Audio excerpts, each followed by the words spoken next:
이 시간 우리에게 주신 하나님의 말씀은 요한복음 8장 1절부터 11절입니다. 요한복음 8장 1절부터 11절 말씀입니다. 네, 이 시간 제가 여러분들이 한번 읽도록 하겠습니다. 예수는 감람산으로 가시니라.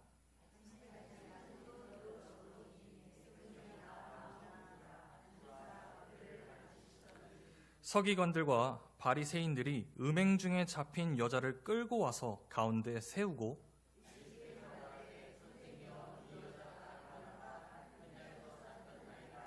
모세는 율법에 이러한 여자를 돌로 치라 명하였거니와 선생은 어떻게 말하겠나이까?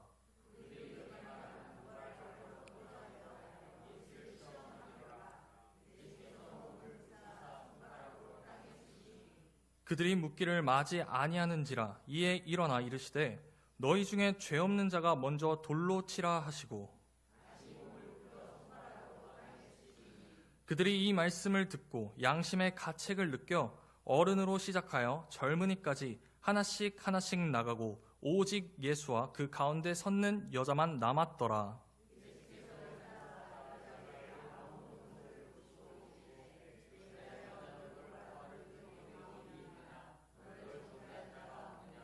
함께 읽도록 하겠습니다. 대답하여 주여 없나이다. 예수께서 이르시되 나도 너를 정죄하지 아니하노니 가서 다시는 죄를 범하지 말라 하시니라. 아멘. 할렐루야. 오늘 수요 예배에 나오신 모든 분들에게 주님의 은혜가 넘치기를 소망합니다. 우리 좌우분들과 함께 이렇게 인사를 해볼까요? 주님을 닮아가기를 원합니다. 아멘.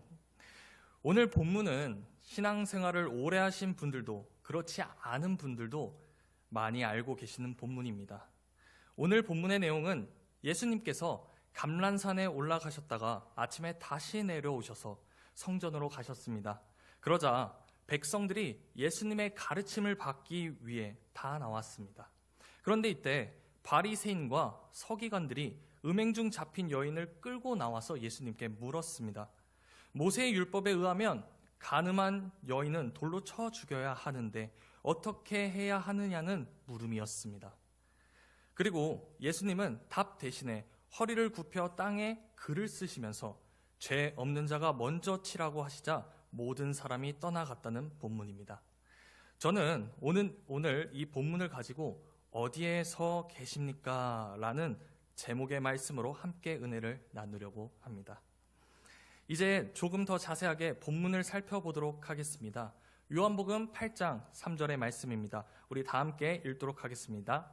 서기관들과 바리새인들이 음행 중에 잡힌 여자를 끌고 와서 가운데 세우고 3절을 보면 음행 중에 잡힌 여자를 끌고 나왔다고 말씀합니다. 우리는 3절을 살펴보기 전에 율법에서는 음행 중에 잡힌 사람에 대해 어떻게 말씀하고 계시는지 먼저 보도록 하겠습니다. 신명기 22장 2절의 말씀입니다. 어떤 남자가 유부녀와 동침한 것이 드러나거든 그 동침한 남자와 그 여자를 둘 다 죽여 이스라엘 중에 악을 제할지니라. 분명 율법에는 음행한 자가 있다면 남자와 여자 둘 다 죽이라는 겁니다. 그런데 다시 오늘 본문 요한복음 8장 3절로 와서 이 본문을 자세하게 보면 이상한 부분을 발견하게 됩니다. 무엇인지 발견하셨습니까? 첫째는 바로 음행 중 잡힌 여자를 끌고 왔다는 겁니다. 왜냐하면 음행이라는 것은 절대 혼자 할 수가 없고 상대가 반드시 존재해야만 가능합니다. 그런데 본문 3절에서는 여자와 남자를 끌고 나와 가운데 세우고가 아니고 오직 간음한 여자만을 끌고 와서 가운데 세웠다는 겁니다. 그리고 두 번째 이상한 부분은 이 당시의 시대적 배경을 보면 바리새인들과 서기관들이 꽉 잡고 있었던 시대였습니다. 때문에 음행을 하다가 누군가가 드러나게 되면 발견 즉시 돌에 맞아 죽기 마련인데 지금 이 여인이 어느 장소에서 음행을 했는지 성경은 말씀하고 있지 않지만 사람들이 많이 모이는 성전 앞까지 데리고 왔다는 것이 이상한 부분입니다. 또한 세 번째 이상한 부분은 이 여인이 음행하려고 했다거나 또는 음행하고 나서도 아닌 음행 중에 드러났다는 겁니다. 그리고 마지막으로 이상한 부분은 어떻게 예수님이 말씀을 증거하고 있는 그 시간에 맞춰서 여인을 끌고 나왔는가라는 겁니다. 그래서 많은 학자들은 이 상황을 우연의 사건으로 보지 않고 바리새인들과 서기관들이 예수님에게 흠집을 내기 위해서 꾸며낸 상황일 가능성이 크다고 이야기합니다. 하여간 이러한 의심이 드는 상황 속에서 지금 바리새인과 서기관들은 예수님께 질문을 던집니다. 말씀을 한번 보도록 하겠습니다. 요한복음 8장 5절입니다. 함께 읽도록 하겠습니다. 모세는 율법에 이러한 여자를 돌로 치라 명하였거니와 선생은 어떻게 말하겠나이까? 우리들은 이 말씀을 유심히 볼 필요가 있습니다. 모세의 율법에서는 음행한 여자를 돌로 치라라고 한다는 겁니다. 그런데 여기서의 질문의 요지를 우리가 조금 깊이 생각해 봐야 합니다. 무슨 말이냐면 모세의 율법이 지금 그렇게 말씀하고 있다면 그렇게 행하면 되는 것입니다. 말씀대로 여인을 죽이면 되는 것입니다. 그런데 지금 질문의 요지는 그렇게 행하겠다가 아니고 예수님 당신이라면 어떻게 할 것이냐고 예수님의 생각을 묻고 있다는 겁니다. 즉 율법을 몰라서가 아니라 이미 바리새인들과 서기관들은 율법에 대하여서도 너무나도 잘 알고 있으면서 예수님의 해석, 즉 예수님의 생각을 물어보고 있는 것입니다. 그럼 도대체 바리새인들과 서기관들이 왜 이러한 질문을 했을까요? 성경은 이 부분에 대해 정확하게 찝어서 기록하고 있습니다. 6절의 말씀입니다. 다 함께 읽어보도록 하겠습니다. 그들이 이렇게 말함은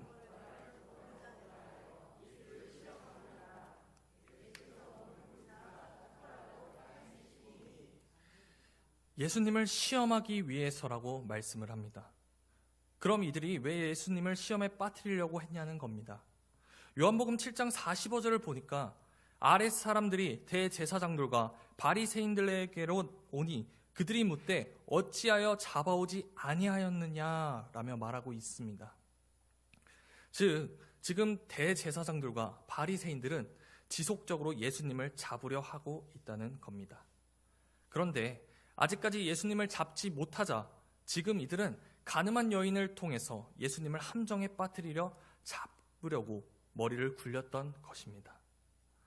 이들은 거룩한 하나님 나라의 백성임에도 불구하고 하나님의 말씀을 어기고 음행을 통해서 하나님의 영광을 땅에 실추시킨 여인에게 화가 나서 지금 묻고 있는 것이 아닙니다. 예수님을 시험에 빠뜨려 잡아들이기 위해서 지금 이 여인의 상황을 이용하고 있다는 겁니다. 그런데 지금 예수님께서는 서기관들과 바리새인들의 계략을 아셨습니다. 이들의 계략은 그동안 예수님께서 7번씩 70번까지라도 용서하라고 가르쳐 주셨는데 만약 이 여인을 향해서 돌로 치라고 한다면 그동안 예수님이 가르치셨던 말씀과 모순되는 상황이 되는 것입니다. 반대로 그동안 가르치셨던 것처럼 무조건적으로 사랑하고 용서해서 죽이지 않게 된다면 모세의 율법을 어기고 죄를 옹호하는 아주 난감한 상황에 놓이게 된 것입니다. 그런데 이런 상황에서 예수님께서는 7절에 바리새인들과 서기관들을 향해 이렇게 말씀하시고 계십니다. 7절을 다 함께 보도록 하겠습니다. 그들이 묻기를 마지 아니하는지라 이에 일어나 이르시되 너희 중에 죄 없는 자가 먼저 돌로 치라 하시고 아멘. 그런데 이때 예수님의 말씀을 들었던 사람들의 반응이 9절에 나옵니다. 9절을 함께 보도록 하겠습니다. 그들이 이 말씀을 듣고 양심의 가책을 느껴 어른으로 시작하여 젊은이까지 하나씩 하나씩 나가고 오직 예수와 그 가운데 섰는 여자만 남았더라.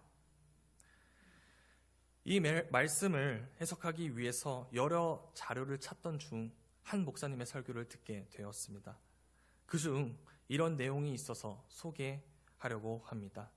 여기서 양심의 가책을 느껴라는 말은 원문에는 없는 말이라는 겁니다.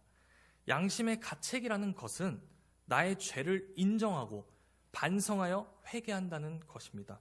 그런데 지금 이들은 반성하고 회개하여 간 것이 아니라 자신들의 죄가 들통이 나서 부끄러워서 도망갔다는 것입니다.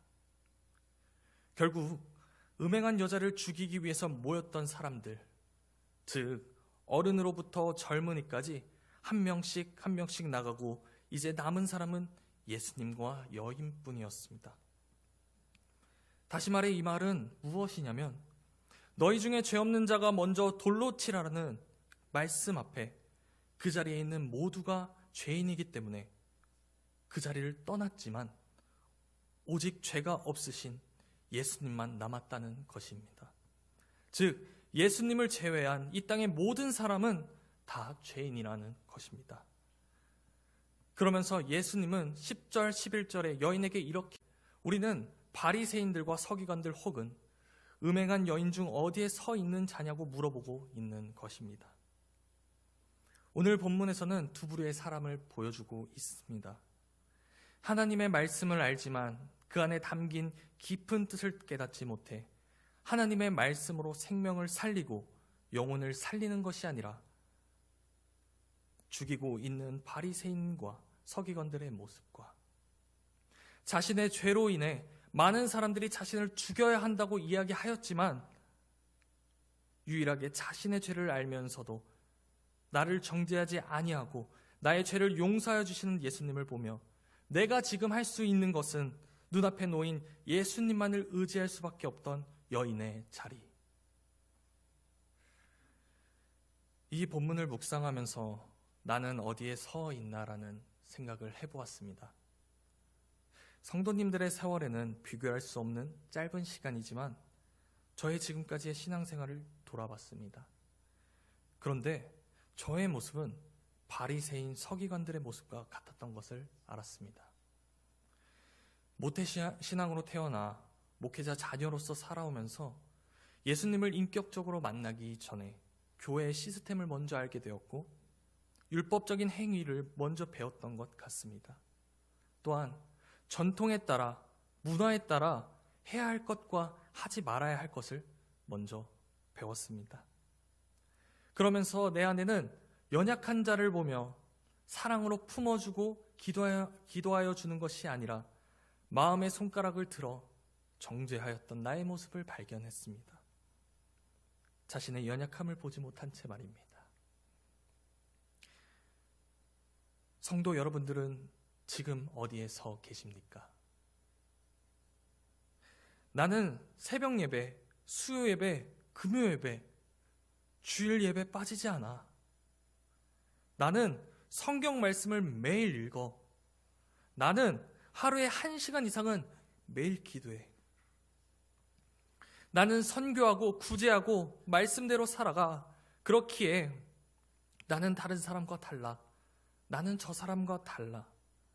라는 마음을 가지고 믿음이 연약하여 세상의 끈을 놓지 못하고 있는 그 영혼을 향해 사랑이 아닌 정죄와 비난을 하고 계신 분이 있다면 그 자리에서 일어나 벗어나야 합니다. 오늘 성경은 우리들에게 어디에 서 계십니까?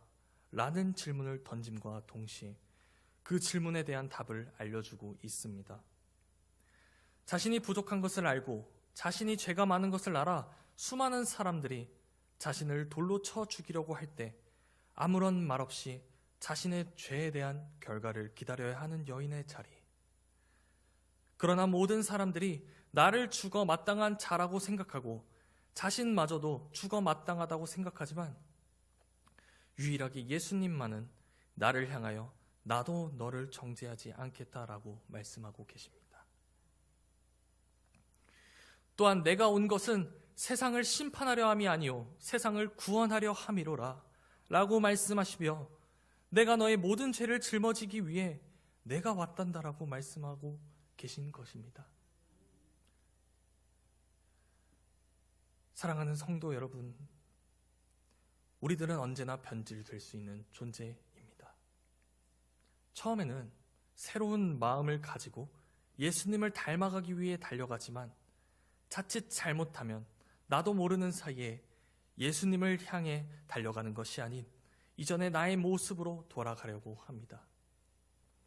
그렇게 우리는 끊임없이 나를 죽이고 내 안에 예수 그리스도만을 드러내며 살아야 하는 것입니다.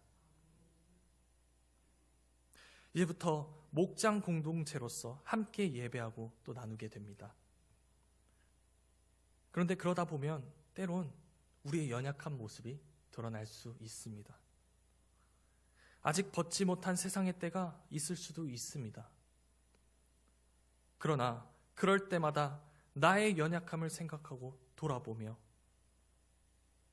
정죄하는 것이 아닌 그런 우리를 위하여 대신 죽으신 예수님의 사랑으로 서로를 품어나가는 우리의 양해문 교회 공동체가 되기를 소망합니다.